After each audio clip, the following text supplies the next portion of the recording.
Hello friends, இன்றைக்கி ஒரு இன்ட்ரெஸ்டிங்கான வீடியோ தான். பிரேக்ஃபாஸ்ட் ஐட்டம் பார்க்க போகிறோம். பாருங்கள், ஒரு வீட்டில் இருக்கிற அரிசி மாவில் ஒரு 4 கரண்டி எடுத்து அதோட நான் ஒரு 2 தக்காளி பழம், அதில் தக்காளி பழத்தில் கொஞ்சமாக உப்பு, ஒரு அரை டீஸ்பூன் சீரகம், ஒரு 2 சிகப்பு மிளகாய், அதையெல்லாம் மிக்சியில் போட்டு நல்லா நைஸாக பேஸ்ட் மாதிரி அரைச்சி அந்த அரிசி மாவோட கலந்துக்கிட்டேங்க.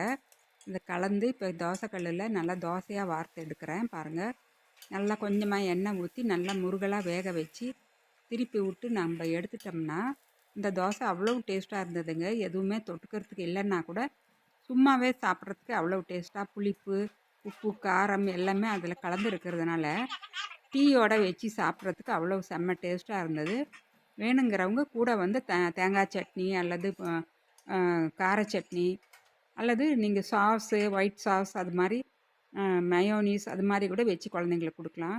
நாங்கள் வெறும் தோசையே செஞ்சு சாப்பிட்டோம். இந்த வீடியோ உங்களுக்கு பிடிச்சிருக்குன்னு நினைக்கிறேன். ஒரு லைக் பண்ணுங்கள்.